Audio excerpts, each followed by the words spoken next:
ಸಹಕಾರ ಸಮುದಾಯ ರೇಡಿಯೋದಲ್ಲಿ ಈಗ ಕಾರ್ಯಕ್ರಮ ಅಡುಗೆ ಮನೆಯಲ್ಲಿ ಆರೋಗ್ಯ ಮಾಹಿತಿ ನೀಡಲಿದ್ದಾರೆ ಶ್ರೀಮತಿ ವೀಣಾ ಹೇಮಂತಗೌಡ ಪಾಟೀಲ್ ಅವರು.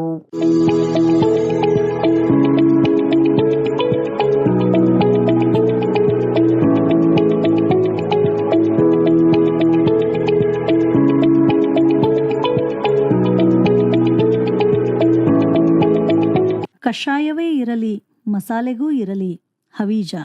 ಚಹಾ ಇಲ್ಲವೇ ಕಾಫಿಯನ್ನು ಕುಡಿಯುವುದನ್ನು ಬಿಡಲು ಸಾಧ್ಯವಿಲ್ಲ ಎಂದಾದವರು ದಿನದ ಒಂದೆರಡು ಸಮಯದಲ್ಲಾದರೂ ಬಿಸಿ ಬಿಸಿಯಾದ ಪಾನೀಯ ಗಂಟಲಲ್ಲಿ ಇಳಿಯಬೇಕು ಎಂದು ಮನಸ್ಸು ಹಾತೊರೆಯುತ್ತದೆ ಎಂದು ಹೇಳುವವರು, ಅತಿಯಾಗಿ ಚಹಾ ಕುಡಿದು ಪಿತ್ತವನ್ನು ಕೆರಳಿಸಿಕೊಳ್ಳುವ, ಕಾಫಿ ಕುಡಿದು ಉಷ್ಣವನ್ನು ಹೆಚ್ಚಿಸಿಕೊಳ್ಳುವ ಜನರಿಗೆ ಖಂಡಿತವಾಗಿಯೂ ಬಿಸಿಯಾಗಿರುವ ಮತ್ತು ಅಷ್ಟೇ ರುಚಿಕರವಾಗಿರುವ ಈ ಪೇಯ ಇಷ್ಟವಾಗುತ್ತದೆ.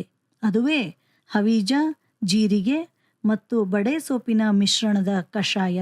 ಒಂದು ಬಟ್ಟಲು ಹವೀಜ ಕಾಳಿಗೆ ಅಷ್ಟೇ ಪ್ರಮಾಣದ ಜೀರಿಗೆ ಮತ್ತು ಅದರ ಅರ್ಧದಷ್ಟು ಬಡೆ ಸೋಪನ್ನು ಹಾಕಿಕೊಂಡು ಮಿಕ್ಸಿಯಲ್ಲಿ ನುಣ್ಣಗೆ ಪುಡಿ ಮಾಡಿಟ್ಟುಕೊಳ್ಳಬೇಕು. 1 ಕಪ್ ನೀರಿಗೆ 1 ಚಮಚದಂತೆ ಈ ಮಿಶ್ರಣವನ್ನು ಹಾಕಿ ಅದಕ್ಕೆ 1 ತುಂಡು ಬೆಲ್ಲವನ್ನು ಹಾಕಿ ಚೆನ್ನಾಗಿ ಕುದಿಸಿ ಸೋಸಿಕೊಂಡ ನಂತರ ಹಾಗೆಯೇ ಸೇವಿಸಬಹುದು. ಇಲ್ಲವಾದರೆ ಬಿಸಿಯಾದ ಹಾಲನ್ನು ಕೂಡ ಸೇರಿಸಿ ಈ ಪೇಯವನ್ನು ಸೇವಿಸಬಹುದು. ಈ ಪೇಯದಲ್ಲಿ ಬಳಸುವ ಎಲ್ಲ ಸಾಮಗ್ರಿಗಳು ತಮ್ಮದೇ ಆದ ವಿಶಿಷ್ಟ ಸ್ವಾದವನ್ನು ಹೊಂದಿದ್ದು ದೇಹದ ಉಷ್ಣತೆಯನ್ನು ಕಳೆದು ತಂಪನ್ನು ನೀಡುತ್ತವೆ.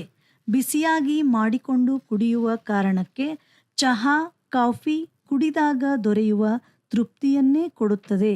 ಇದನ್ನು ನಾವು ಪ್ರತಿದಿನವೂ ಬಳಸಬಹುದು.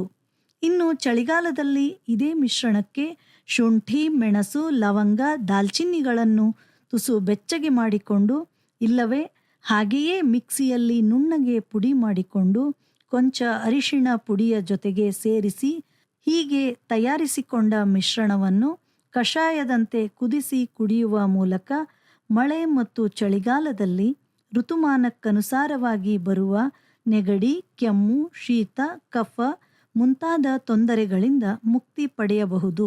ಇನ್ನು ಮಸಾಲೆ ಪದಾರ್ಥಗಳನ್ನು ತಯಾರಿಸುವಾಗ ಬೇಕಾಗುವ ಅತಿ ಮುಖ್ಯ ಸಾಮಗ್ರಿ ಈ ಹವೀಜವೇ. ಧನಿಯಾ ಎಂದು ಕರೆಯಲ್ಪಡುವ ಈ ಹವೀಜಕ್ಕೆ ಬೇಕಾಗುವ ಉಳಿದೆಲ್ಲ ಸಾಮಗ್ರಿಗಳನ್ನು ತೂಕದ ಒಂದು ತಟ್ಟೆಗೆ ಹಾಕಿದರೆ ಅವೆಲ್ಲವುಗಳಿಗೆ ಸಮನಾದ ತೂಕದ ಮತ್ತೊಂದು ಮಸಾಲೆ ಪದಾರ್ಥ ಅದು ಹವೀಜವೇ. ಹವೀಜ ಯಾವುದೇ ರೀತಿಯ ಮಸಾಲೆಗೂ ಒದಗುವ ಮುಖ್ಯವಾದ ಪದಾರ್ಥ.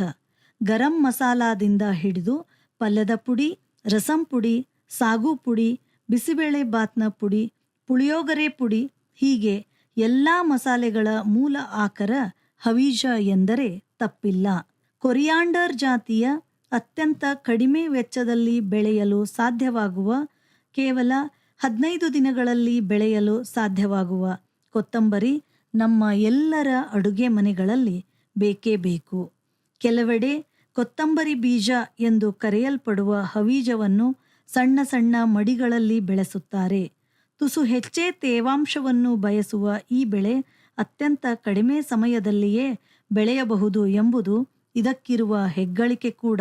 ಮನೆಯಲ್ಲಿ ನಾವು ಹವೀಜದ ಕಾಳುಗಳನ್ನು ನೆಲದ ಮೇಲೆ ಹರಡಿ ಸಣ್ಣ ಅರಿಯುವ ಗುಂಡನ್ನು ಬಳಸಿ ಬೇಳೆಯನ್ನು ಒಡೆದು ಪಾತಿಗಳಲ್ಲಿ ನೆಡುತ್ತೇವೆ.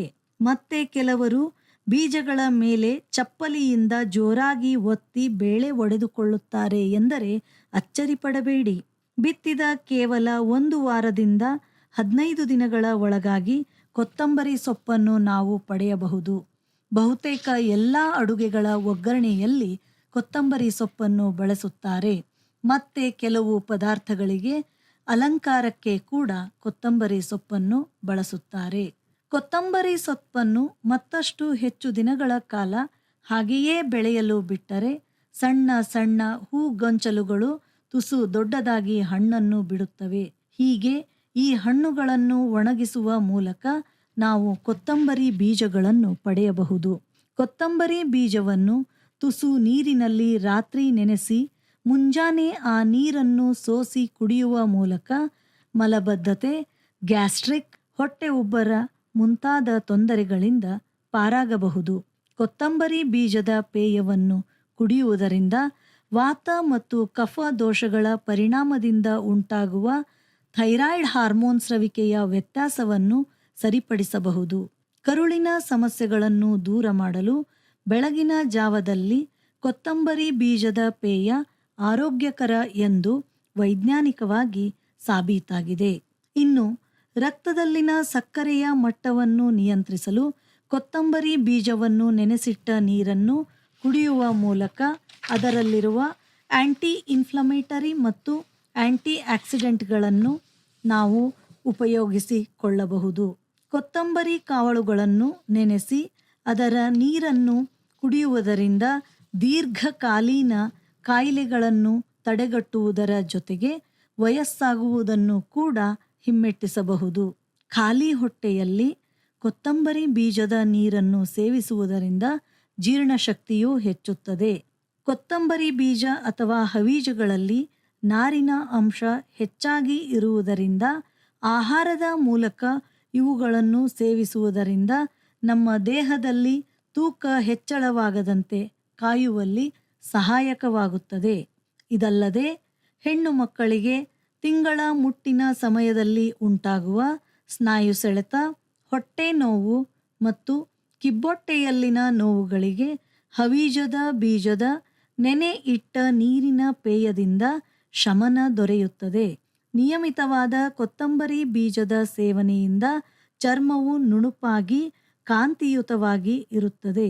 ನೈಸರ್ಗಿಕವಾಗಿ ಶಾಮಕ ಗುಣವನ್ನು ಹೊಂದಿರುವ ಕೊತ್ತಂಬರಿ ಬೀಜದ ನೀರಿನ ಸೇವನೆಯು ಮೆದುಳನ್ನು ಶಾಂತಗೊಳಿಸಿ ನರಗಳ ಉದ್ರೇಕವನ್ನು ಕಡಿಮೆಗೊಳಿಸಿ ಮಾನಸಿಕ ಒತ್ತಡವನ್ನು ನಿಯಂತ್ರಿಸುತ್ತದೆ. ಇನ್ನು ಅಡುಗೆಯಲ್ಲಂತೂ ಕೇಳಲೇಬೇಡಿ. ಪ್ರತಿಯೊಂದು ಅಡುಗೆಗೂ ಬೇಕಾಗುವ ಮಸಾಲೆ ಪದಾರ್ಥದ ಮೂಲ ಆಕರವಾಗಿರುವ ಹವೀಜವು ವಿಶಿಷ್ಟವಾದ ಸ್ವಾದವನ್ನು ಹೊಂದಿದ್ದು ಬಹಳಷ್ಟು ಖನಿಜ ಮತ್ತು ಪೋಷಕಾಂಶಗಳನ್ನು ಕೂಡ ಹೊಂದಿದೆ.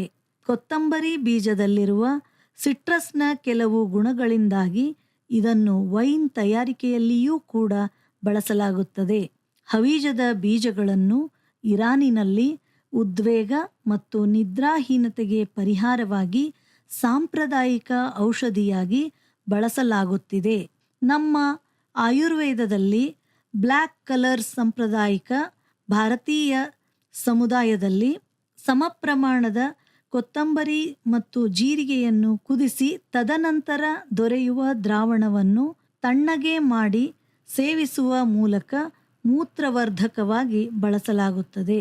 ಹವೀಜದ ಬೀಜಗಳನ್ನು ಅರಿಶಿನ ಪುಡಿ ಅಥವಾ ಪುದೀನಾ ಜ್ಯೂಸ್ನೊಂದಿಗೆ ಮಿಶ್ರಣ ಮಾಡಿ ಮೊಡವೆಗೆ ಚಿಕಿತ್ಸೆಗಾಗಿ ಕೂಡ ಬಳಸಲಾಗುತ್ತದೆ ಮತ್ತು ಮುಖದ ಕಾಂತಿಯನ್ನು ಹೆಚ್ಚಿಸಲು ಮುಖಕ್ಕೆ ಕೊತ್ತಂಬರಿ ಬೀಜದ ಲೇಪನವನ್ನು ಬಳಸಬಹುದು. ಆದರೆ ಕೊತ್ತಂಬರಿ ಬೀಜಗಳು ಮತ್ತೆ ಕೆಲವು ಜನರಲ್ಲಿ ಅಲರ್ಜಿಯ ಪರಿಣಾಮವನ್ನು ಉಂಟು ಮಾಡಬಹುದು. ಯಾವ ವಸ್ತುವೇ ಆಗಲಿ ಹಿತಮಿತವಾಗಿ ಬಳಸಿ ಆರೋಗ್ಯವನ್ನು ಕಾಯ್ದುಕೊಳ್ಳುವುದರಲ್ಲಿ ಜಾಣತನವಿದೆ ಎಂಬುದನ್ನು ಅರಿತು ಹವೀಜದ ಕಾಳುಗಳ ಬಳಕೆಯನ್ನು ಹಿತಮಿತವಾಗಿ ಮಾಡಿ ಆರೋಗ್ಯವನ್ನು ನಮ್ಮದಾಗಿಸಿಕೊಳ್ಳೋಣ. ಏನಂತೀರಾ?